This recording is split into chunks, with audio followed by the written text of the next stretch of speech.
Good morning, Destiny. This morning, as we celebrate the goodness and faithfulness of Jesus, our Lord and Savior, let us recall Psalm chapter 71, verse 23. It says there, "My lips will shout for joy when I sing praise to you, my soul also, which you have redeemed." So, let us be filled with the spirit of joy that comes from the Lord as we give Him what is due. With a thankful heart, let us honor Him through our worship.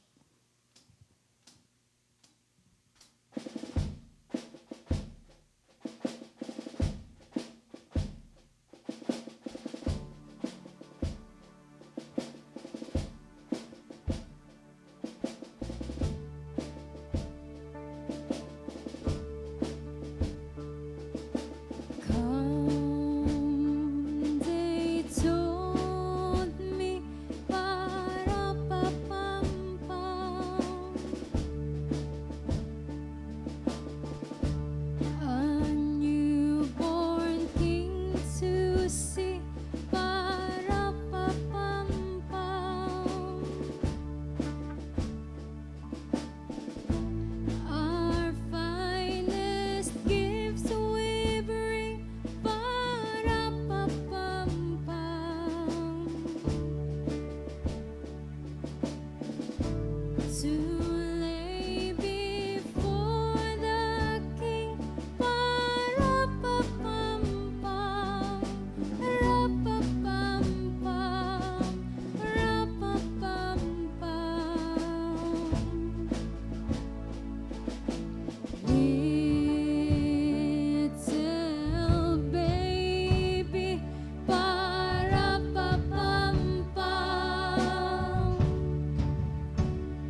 Hark the herald angels sing, glory to the newborn King. Peace on earth and mercy mild, God and sinners strength and sun.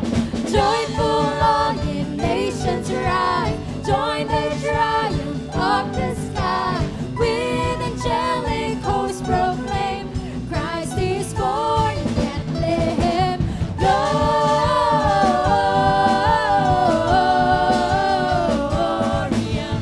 in excelsis Deo.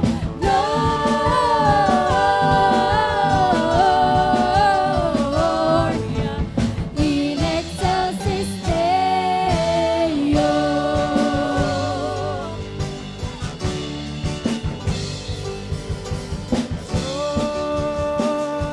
Unspeakable joy, overflowing will, no tongue can tell.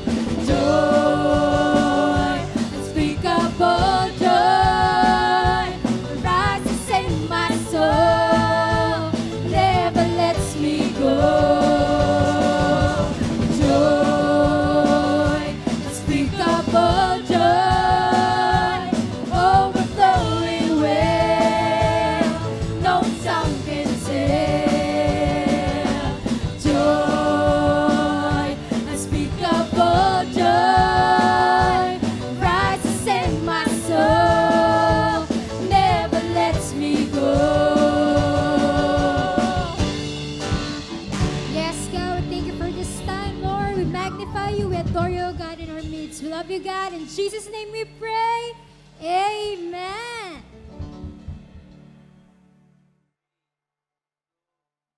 Hallelujah. Let's pray. Father God, salamat ng maraming salamat po sa umagang ito, O Diyos. Nagagalak kami, Panginoon, sapagkat Ikaw ang aming tagapagligtas. Salamat, Panginoon, sa patuloy na kalakasan sa buhay na patuloy mong ipinagkakaloob sa amin, Panginoon. Salamat, Panginoon, na sa bawat umaga, Panginoon, Ikaw ay makaniig po namin, makasama namin, Panginoon. Nagagalak kami, O Diyos. Nagpupuri kami sa iyo, Panginoon. Nagagalak, Panginoon, ang aming espiritu. Salamat ng maraming salamat, Panginoon. Sa oras na ito, O Diyos, patuloy naming itinutulog at itinataas sa iyo, Panginoon.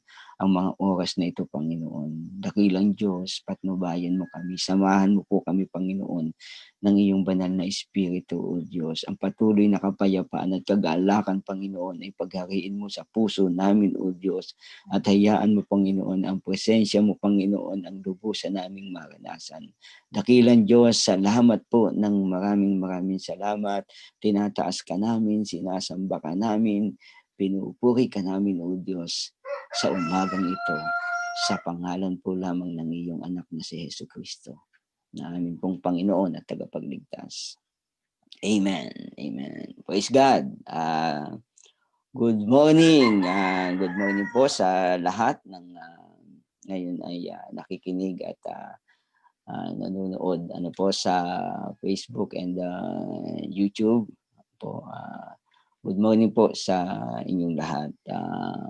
Again po, I'm Pastor Levy ng Destiny Batangas at in behalf of our senior pastor, Pastor Carlo and Pastor Shaling, ako po ngayon yung mag-share ng word sa atin pong ika-6 na araw ng atin pong sumbang gabi. Ano po? So, excited na po marahil tayo, dahil siyempre katulad nga po nung encouragement sa atin, noong unang araw pa lamang po ng ating sumbang gabi. Sabi nga po, why not na tayo ay mag-wish, So, marahil, yung iba sa atin ay patuloy na ipinapanalangin, tinataas sa Panginoon yung ating pong mga kahilingan at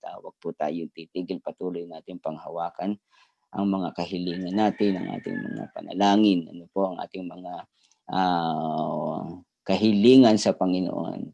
Sabi nga ni ni Pastor Carlo, ano po, bagamat hindi po tayo yang sabi nga naniniwala din sa mga wish-wish, ano po, sabi nga po doon, ano, yung binanggit ni Pastor Carlo, may sinasabi din naman po ang salita ng Diyos that He will give you the desire of your heart. So, even po dito sa sa Destiny Batangas, yun po yung talagang sinabi namin na talagang huwag tayong matakot humiling sa Panginoon at yun yung mag-motivate sa atin na talagang iyaang kumpletuhin natin yung ating siyam na araw na simbang gabi. So, nakaka-excite po kasi kapag meron kang inaasahan, ano po? Yung hindi ka lamang basta babangon just to attend, just to yang makitang ikaw ay nanonood, kundi talagang mai-excite ka na umattend dahil meron ka talagang hinihiling sa Panginoon. At hinihiling mo na talagang ito ay may pagkaloob. Of course, ano po, hindi naman ibig sabihin na yung mga hinihiling natin na after nung 9 days, siyempre nandyan agad, ano, mag-i-end yung ating simbang gabi ng 24, and then sa 25, ano, yung araw ng Pasko ay biglang dadating na lang yung bagay na iyong hinihiling sa Panginoon. No? Hindi naman po ibig sabihin ay gano'n. Ano po? Pero yang binigyan tayo ng katiyakan, ano po, ng salita ng Diyos na talagang ang Diyos ang siyang didinig, ang Diyos ang siyang magkakaloob ng ating pong mga hinihiling. Sabi nga po ng ating Panginoong Hesus, whatever you ask, ano po, in my name, believe, ano po, manalig ka, manampalataya ka, at makakamit mo ang mga bagay na ito. So, pwedeng hindi pa nga dumating yung 9 days eh. Pwedeng kahit wala pa yung 9 days, pwede namang gawin ng Panginoon na maibigay na yung bagay na iyong hinihiling. Amen po? So, patuloy lang po tayong tumawag sa Panginoon, patuloy lang tayong magtiwala sa Kanya, at patuloy buong kagalakan sa bawat umaga, tayo ay sama-sama na magpupuri, magpapasalamat, at mananalangin po sa Kanya. Ano po? So, tayo ay nasa ika-6 na araw na, at yan, palapit na ng palapit. Ano po, yung araw ng Kapaskuhan. Meron na lamang tayong ilang araw? 4 na araw. Ano po? At andyan na po yung ating araw na hinihintay at pinagdiriwang. Kahapon, sinindihan po ni Pastor Carlo yung ating pong ika-4 na yung kandila na sumisimbolo po ng pananampalataya. Tama po ba yun, Pastor? Candle of faith. Ano po? So, nung unang linggo po natin, sinindihan natin yung candle of hope, and then candle of peace, and then joy, at ngayon nga po ay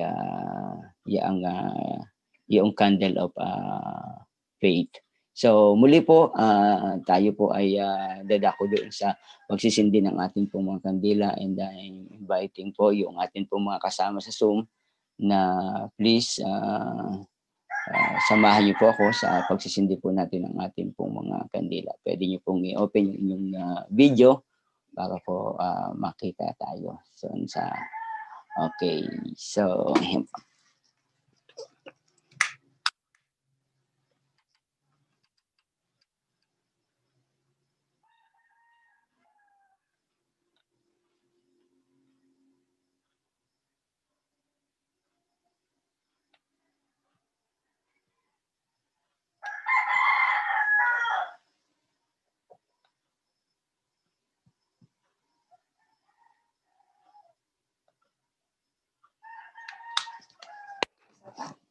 okay. So, ayan. So,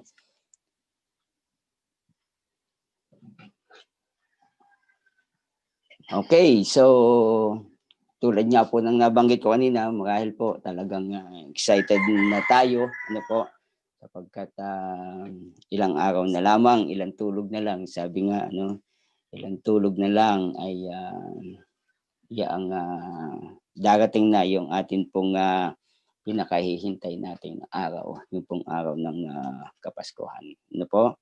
So, sabi po dito, una nais namin batiin talaga ang bawat isa ng maligayang Pasko. Ano po?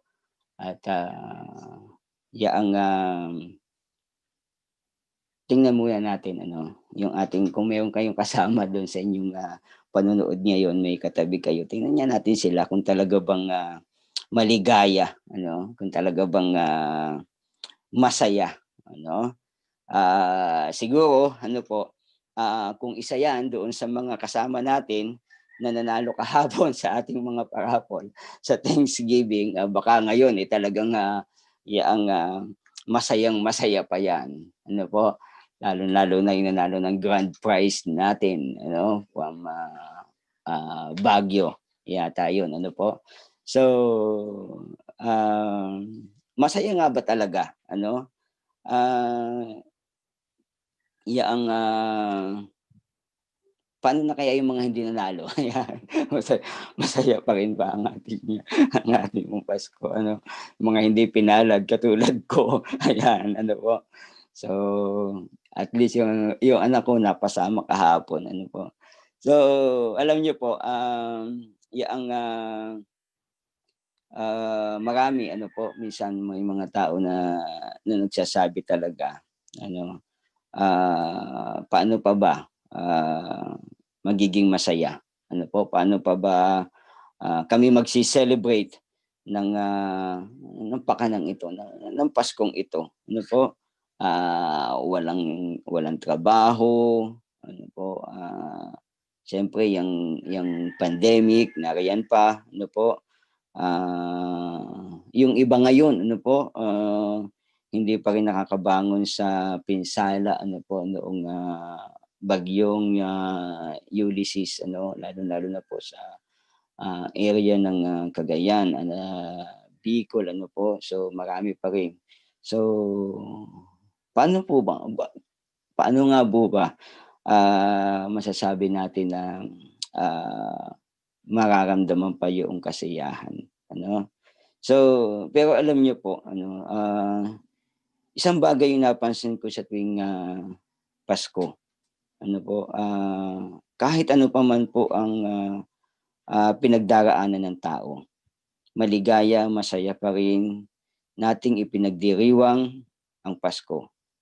Laging may dalang, kagalakan ang Pasko at iyon yung isang bagay na talagang ano, nakakamangha ano po dito sa darating nga na pagdiriwang natin na ewan ko lamang po, pero, sa sa edad ko, sabagay medyo medyo bata pa naman ako, ah, wala akong nakita na yoong Pasko na yoong malungkot yung paligid, ano po. Yaang, tuwing, Pasko kahit na may mga kalamidad na pinagdaanan, kahit na may mga problemang pinagdadaanan, talagang, pagdating ng Pasko yung atmosphere talaga niya na nababago talaga, ano po. Kahit na kami noon ano po sa pamilya, sa loob ng pamilya, kahit may mga problema ano po, minsan ano po yung, may mga awayan, ganyan. Pero pagdating ng Pasko talagang biglang magsu-switch talaga, ano, yung atmosphere biglang biglang, biglang may pagmamahalan, 'yan. Biglang, masaya, biglang excited yung lahat. May mga magde-decorate, may mga magkakabit ng, Christmas light, mayroong, kukuha ng, Christmas tree.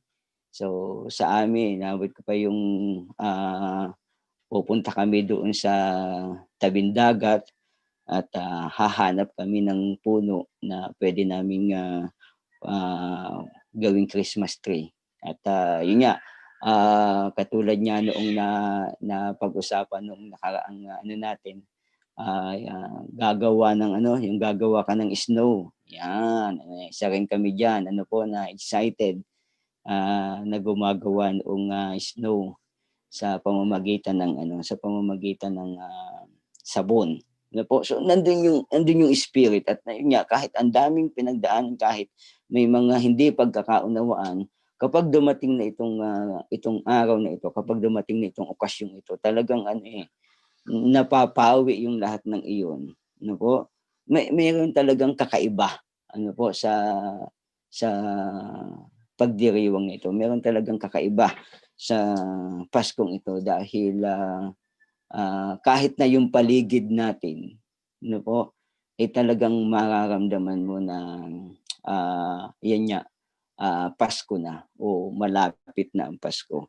Kahit na po anumang pinagdaanan pa, talagang na nagkakaroon talaga ng kagalakan. Hindi lang yung mga bata, kasi minsan sinasabi nga lang yan para lamang sa mga bata. Mas doble yung joy, yung kagalakan, yung excitement ng mga bata. Pero hindi rin naman maitatago yung kagalakan doon sa mga magulang, doon sa mga matatanda na. Nandun pa rin po talaga yung excitement. At yung isang bagay na nakakahanga po talaga dito sa pagdiriwang natin ng Kapaskuhan. Meron lagi itong dalang kagalakan sa buhay ng isang tao.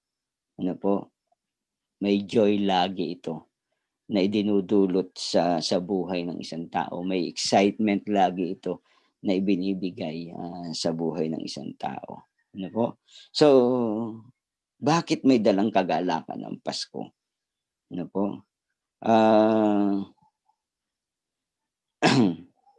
Kung babalikan po natin yung unang Pasko,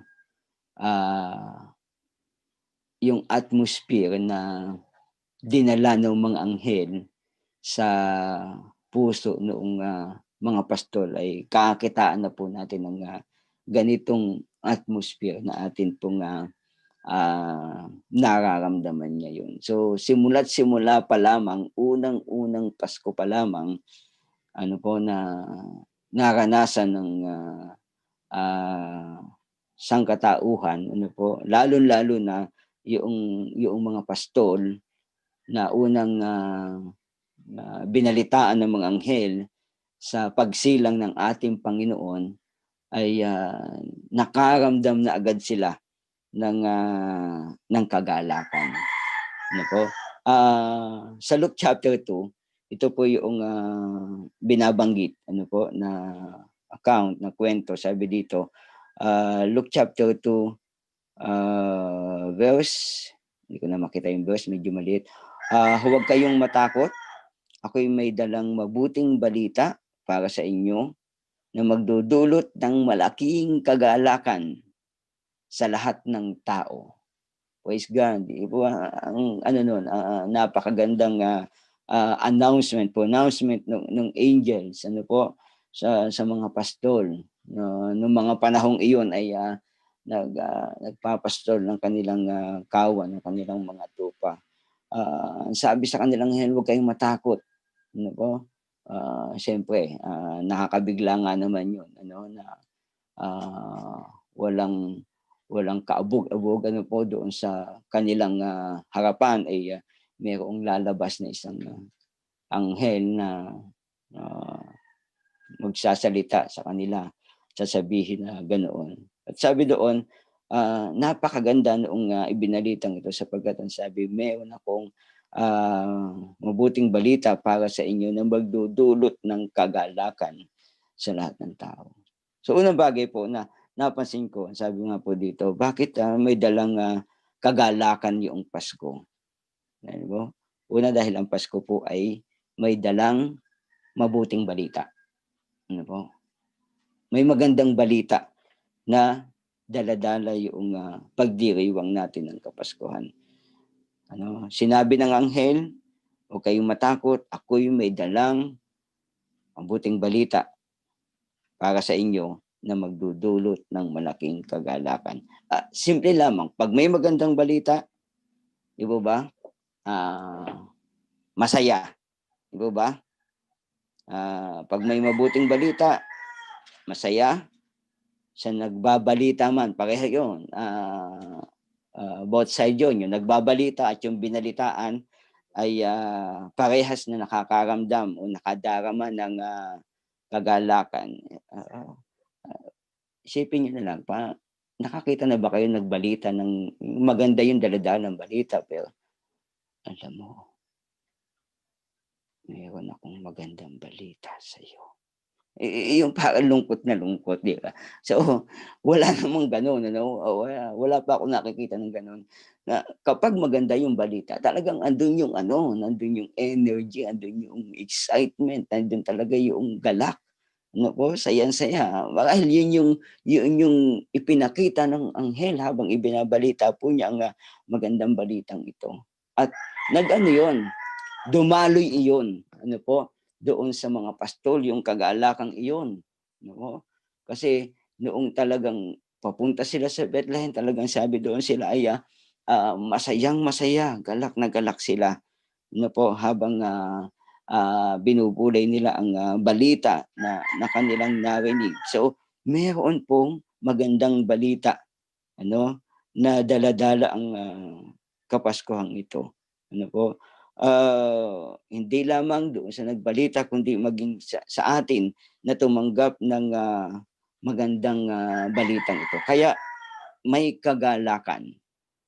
Ano po? Kaya may kagalakan dahil sa merong magandang balita. Ano po? Bagamat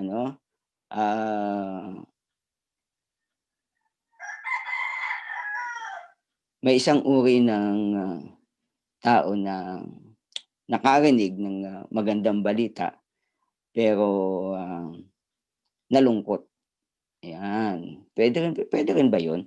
Maganda yung balita pero yaang malungkot siya. Ano po? Ito yung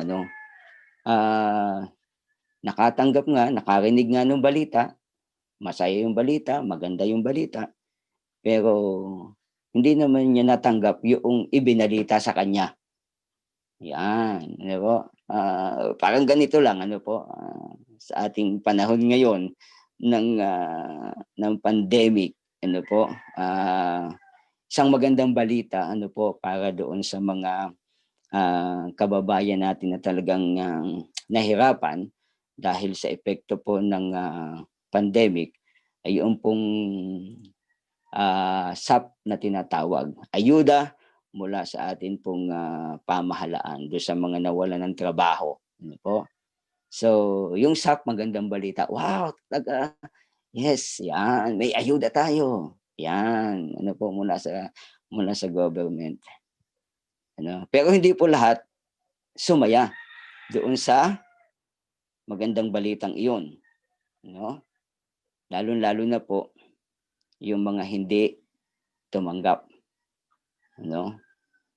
So, maganda yung balita, nagdulot ng kagalakan, naging masaya yung iba, pero hindi lahat ay sumaya dahil hindi nila natanggap yung magandang ibinalita sa kanila. So, yun ang problema. Ngayon may magandang balita na naman tayong narinig. Meron ng may bakuna na, sa COVID. So yes, magandang balita. Pero yung malungkot, hindi naman pala ako mababakunahan agad. Hindi naman pala agad ako matutukan. So, pag magandang balita, may kagalakan. Pero mas masaya kung tatanggapin mo ang magandang balitang iyon. Ganun din po sa ating relasyon, sa ating ugnayan sa Diyos. Ibinalita 2,000 years ago, pagsilang ng ating Panginoon, ng ating pong tagapagligtas. Isang magandang balita na dinala ng anghel sa mga pastol na nagdulot ng malaking kagalakan sa kanila. Bakit nalubos ang kanilang kagalakan? Sapagkat hindi lamang nila narinig ang mabuting balitang ito, ang magandang balitang ito, kundi tinanggap nila mismo sa kanilang buhay ang magandang balitang ito. Nawa po sa pagdiriwang natin ito, ang magandang balitang ito ay hindi lamang natin marinig, kundi tanggapin natin, sapagkat doon lamang natin lubos na mararamdaman at mararanasan yung kagalakan na dulot ng Kapaskuhang ito kapag ang magandang balitang ito ay tinanggap natin sa buhay natin. Pinaniwalaan natin sa buhay natin. Naging bahagi ng buhay natin. Naranasan natin sa buhay natin. So yun po yung isa. Pangalawa, ang Pasko ay may dalang kagalakan dahil dumating ang Panginoon. Yun yung bahagi ng magandang balita na binanggit ng mga anghel. Isinilang ngayon sa bayan ng David ang inyong tagapagligtas. Dumating na siya. Dumating ng ating Panginoon. Hindi sinasabi doon na joy to the world, dahil dumating na yung bonus. Doon sa mga pastol, ay magala kayo dahil yan, may 13 month na kayo. Yan, yung mga pastol, sinasabi sa kanila, ay magala kayo dahil bibigyan kayo ng bonus ng inyong boss. Hindi po, joy to the world, kasi may regalo sa inyo yung inyong mga boss. No. Hindi po yun ang nagbigay ng kagalakan doon sa mga pastol, kundi yung balita na dumating na si Kristo, Panginoon natin. John chapter 1 verse 1, sabi doon, ng pasimula, naroon ang salita. Kasama ng Diyos ang salita. At ang salita ay Diyos. At sa verse 14, ito na po. Dumating na. Ang sabi doon, naging tao ang salita. Verse 14, naging tao ang salita at nanahan sa piling natin. Dumating na siya. Nariyan na siya. Paano kaya, kung hindi siya dumating? Paano na kaya tayo? Parang napakahirap isipin.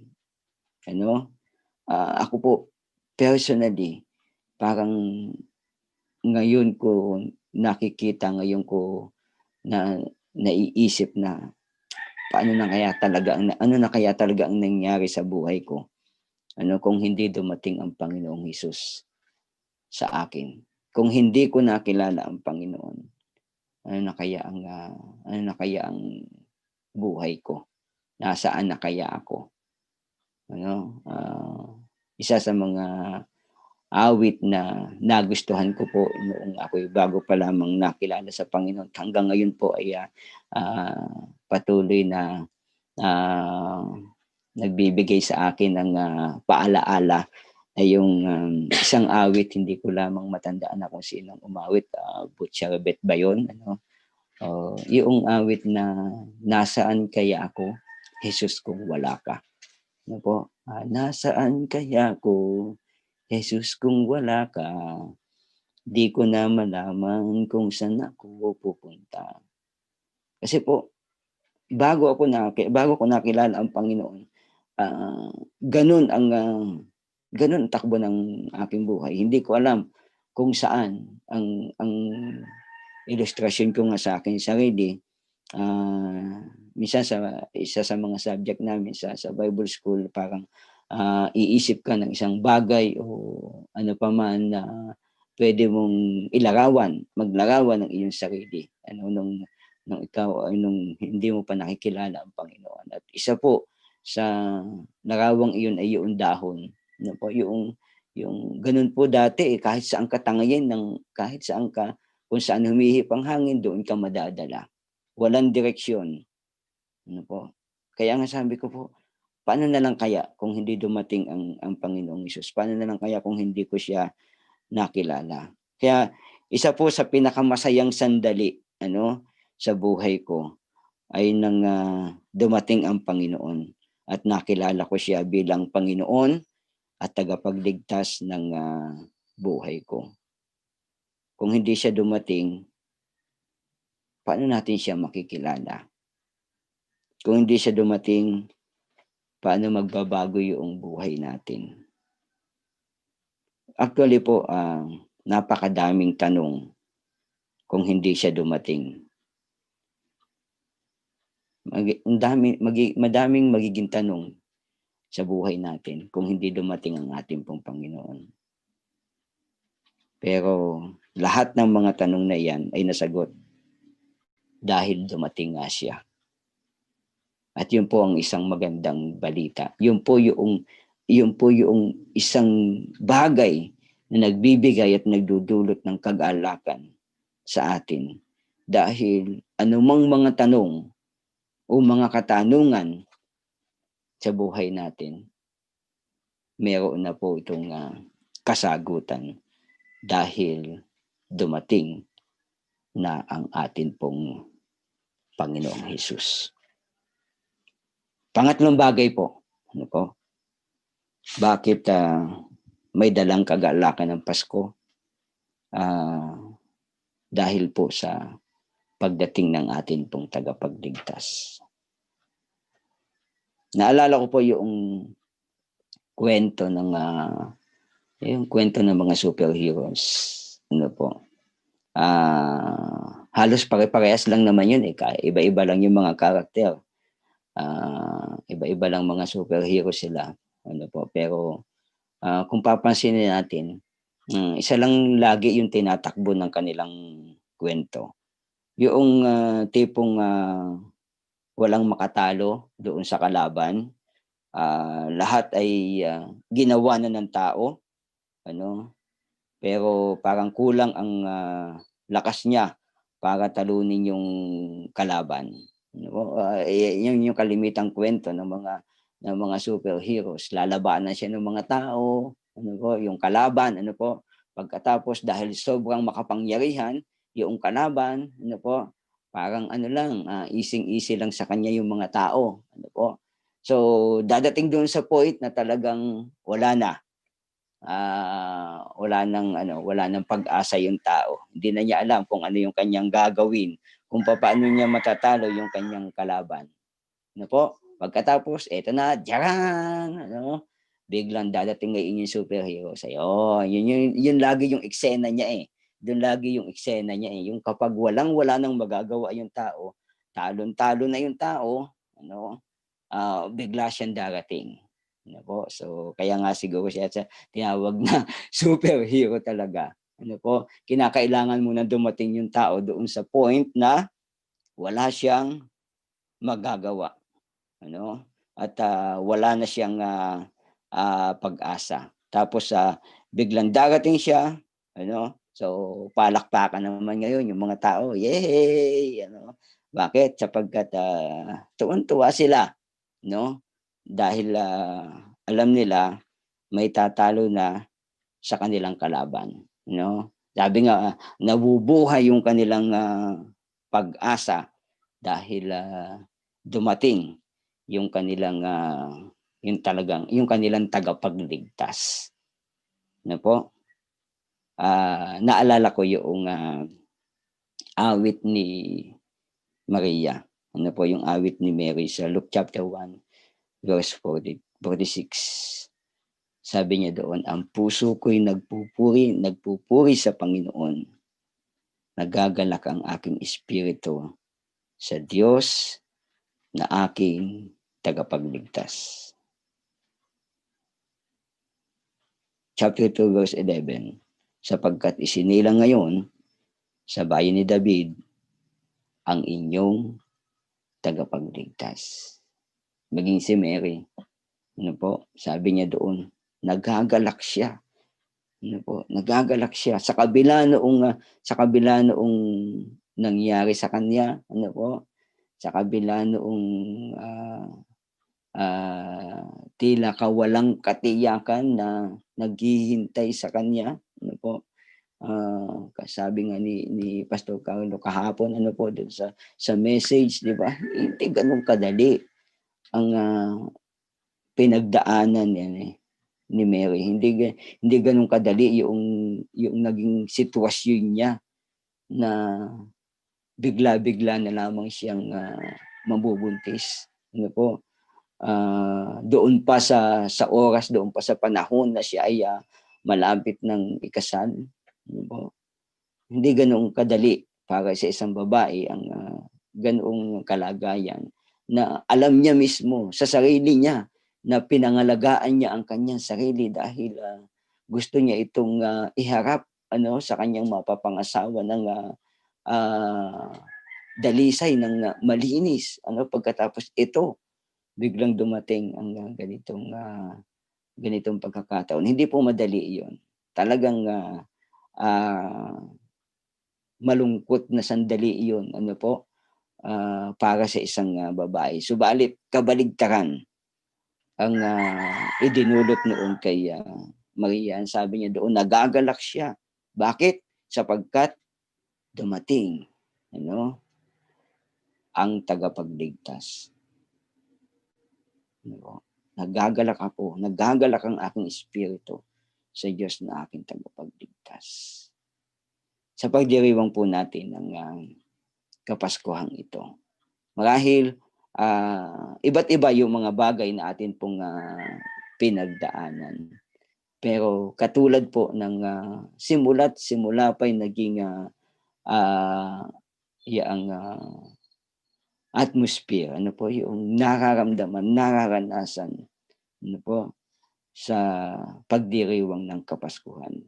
Nang unang Pasko pa lamang na naranasan ng sangkatauhan, nandun na po talaga yung tunay, nandun na po yung kagalakan. Bakit? Dahil may magandang balita. May magandang balita ang Diyos sa iyo. May magandang balita ang Diyos sa iyo sa Kapaskuhang ito, sa umagang ito. Ito'y walang iba kundi dumating ang ating Panginoon. Dumating ang ating tagapagligtas. Pero katulad ng nabanggit ko kanina, gaano man kaganda ang balitang ito, kung hindi mo ito tatanggapin, hindi ka rin magiging masaya. Katulad ng mga naihalimbawa ko kanina. Isap, magandang balita, pero kung hindi ka naman kasali, wala din. Malungkot pa din. Katulad din ng pagdiriwang natin ngayon. Ano man ang mga bagay na ating pinagdaanan, maaari tayong maging masaya sapagkat ang Pasko ay nagdudulot, may dalang kagalakan sa buhay ng tao. Subalit, sa pagkakataong ito, nais ko'y malubos ang kagalakang iyon na iyong nararamdaman. At mangyayari lamang iyon kung tatanggapin mo ang mabuting balita na ibinalita ng anghel humigit kumulang 2,000 taon na nakakaraan. Isinilang ngayon ang iyong tagapagligtas, ang Panginoong Hesukristo. Sa oras na ito, kung patuloy tayong naroon yung takot, naroon yung alalahanin, marahil iniisip mo ngayon, magsi-celebrate pa ba ako ng Paskong ito? Ang daming pinagdaanan. Hayaan mong ang kagalakan ng Panginoon ang maranasan mo sa iyong puso. Sa oras na ito, pwede kang lumapit sa Panginoon, pwede kang dumulog sa Kanya.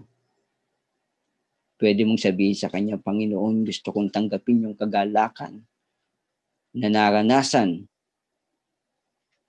ng mga taong tumanggap ng mabuting balitang ito. Kung sa mga oras na ito, nais mo ang bagay na iyon. Kung sa oras na ito, nais mong tanggapin ang Panginoong Hesus bilang Panginoon at tagapagligtas ng iyong buhay, maaari mong gawin ang bagay na iyon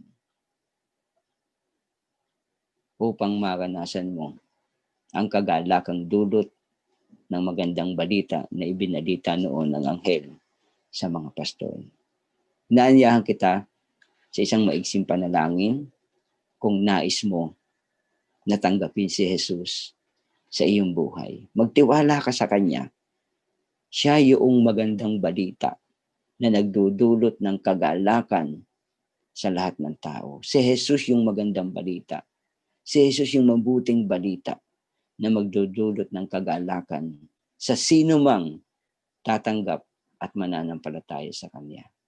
Kung nais mo ang kagalakang ito na manahan at maghari sa iyong puso, sa oras na ito, maaari mo siyang tanggapin bilang Panginoon at tagapagligtas ng iyong buhay. Siya ang paghariin mo sa iyong puso. Maaari kang manalangin ng isang maiksing panalangin. Maaari kang sumunod sa panalangin na aking babanggitin. At ariin mo ito na iyong panalangin. Saan ka man naroon ngayon, nanonood ka man sa Facebook, sa YouTube, maaari kang sumunod sa panalangin na aking babanggitin. Tanda ng iyong pananampalataya. Tanda ng iyong pagtanggap sa Panginoong Hesukristo na siyang tunay na pinagmumulan ng ating kagalakan. Manalangin tayo, maaari kang sumunod sa aking panalangin sasambitin. Panginoong Hesus, salamat dahil dumating ka. Salamat dahil ikaw ang aking tagapagligtas. Panginoong Hesus, patawarin mo ako sa lahat kong mga nagawang kasalanan sa iyo. Linisin mo po ako ng iyong banal na dugo. Sa oras na ito, isinusuko ko po ang aking buhay sa iyo. Maghari ka sa puso ko, sa buhay ko, simula sa oras na ito. Patuloy mong paghariin sa aking puso ang kapayapaan at kagalakan na nagmumula sa iyo. Tinatanggap kita bilang Panginoon at tagapagligtas ng aking buhay. Salamat po, O Diyos. Salamat po, Panginoon, sa pangalan po ng iyong anak na si Jesus. Amen. Amen. Sige po, mag-pray po tayo. Salamat tayo sa Panginoon. Dakilang Diyos, maraming salamat po sa iyo, Panginoon. Sa oras na ito, Panginoon, tinataas ko po ang sino man, Panginoon, na sumunod sa panalangin na akin pong binanggit. Panginoon, ingatan mo po sila, O Diyos. Hayaan mong ang kagalakan na dulot po ng pakikipag-isa sa iyo, Panginoon, ang tunay na maranasan po nila, Panginoon. Tunay na maghari sa kanila pong mga puso, Panginoon. Hayaan mo, Panginoon, na sa pagdiriwang po namin ng Kapaskuhang ito, hindi lamang po, Panginoon, yung okasyon ang siyang maramdaman namin, kundi ang maramdaman talaga namin, Panginoon, ay ikaw na siyang pinagmumulan at pinanggagalingan ng lubos at tunay na kagalakan sa buhay namin. Purihin ka, makapangyarihan Diyos. Maraming pong salamat sa iyo. Tinataas ka namin, sinasamba ka namin, pinupuri ka namin, O Diyos. Sa pangalan po lamang ng iyong anak na si Jesus. Amen. Amen. Okay. Praise God. Salamat po. At siguro po, naanyayahan ko rin yung ating mga kasama ngayon sa Zoom. Okay. Yan. Sorry.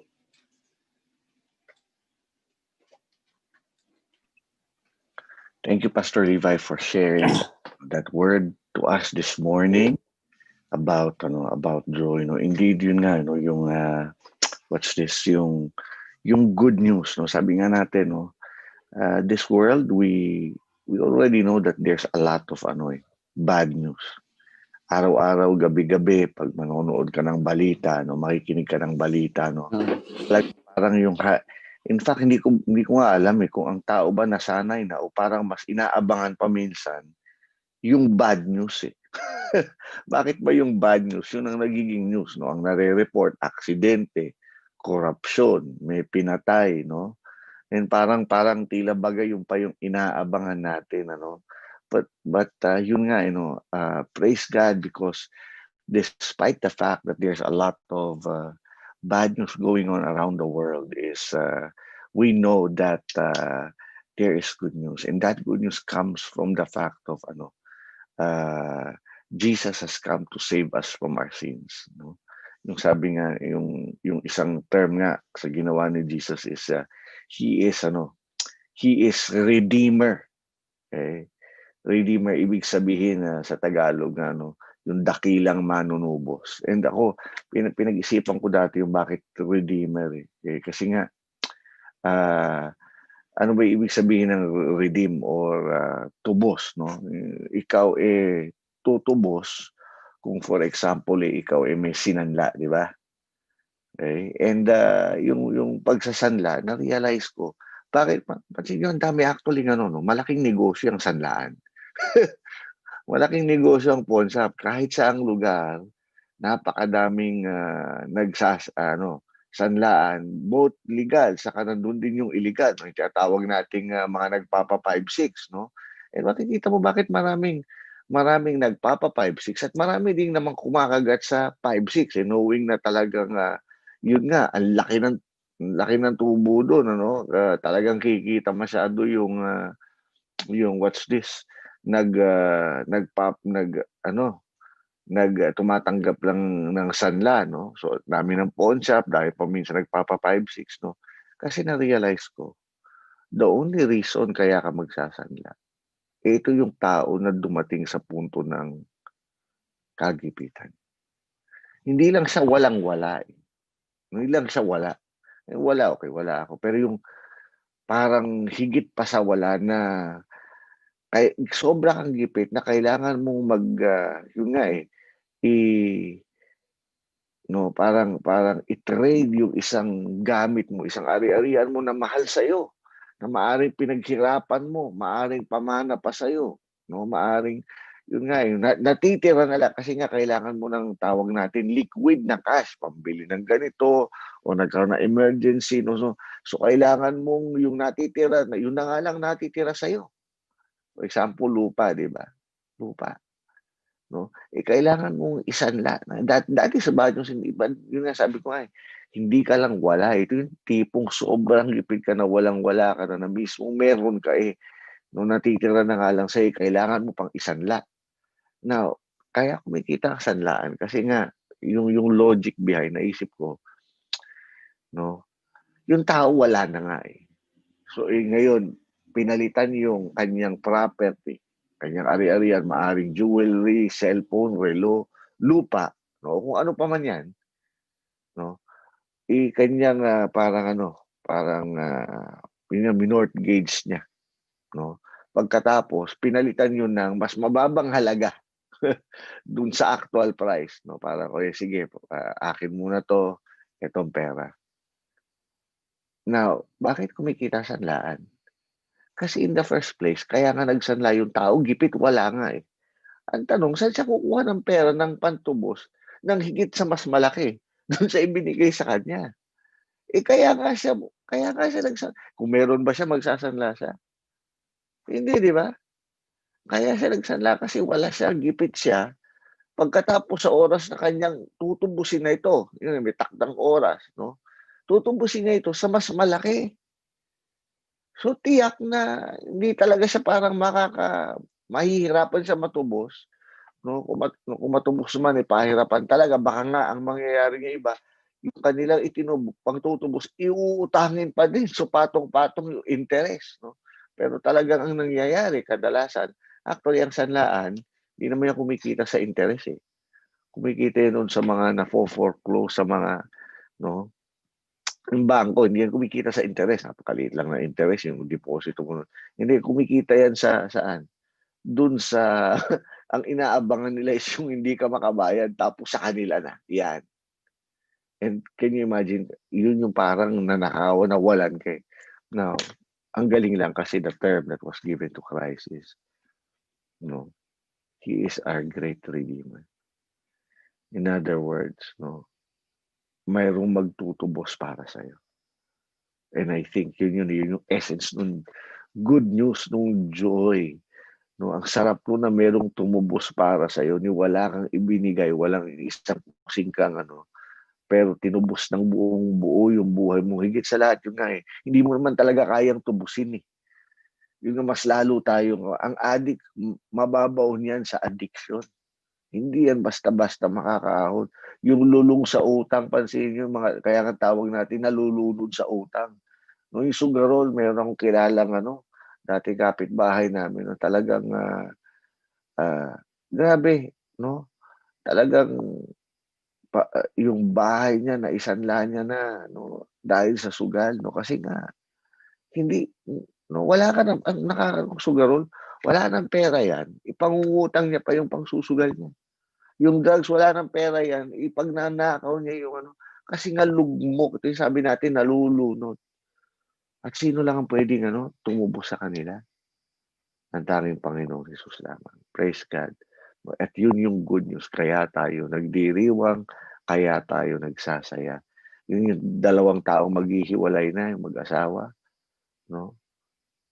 Yun nga, sabi, ang ganda nung term mo kanina, kahit na anong parang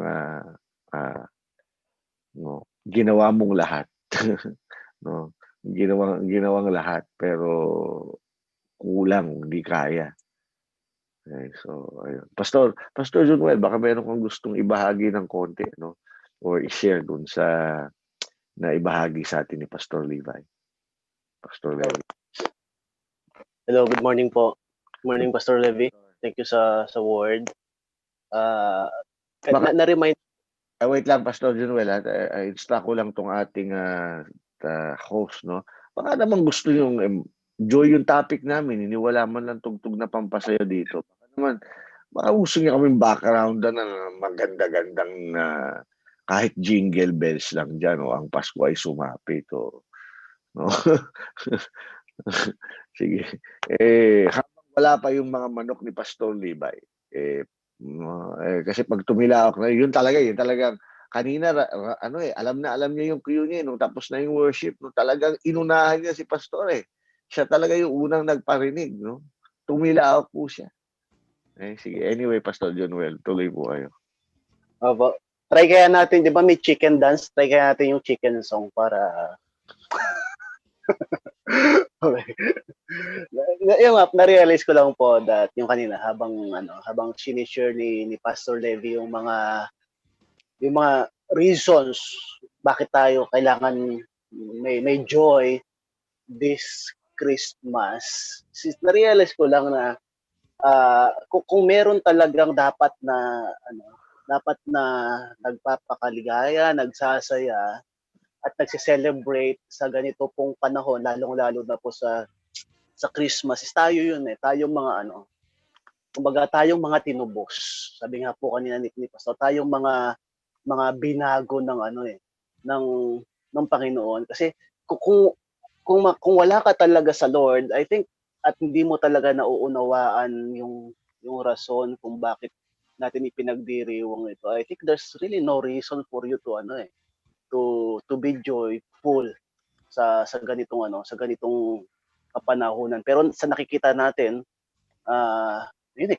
kahit yung mundo, yung mga tao na hindi pa nakakakilala sa Lord, talagang they are very excited, nagpe-prepare po sila kapag darating yung Kapaskuhan, pag darating yung season na to, talagang nagdiriwang sila, nag-celebrate sila.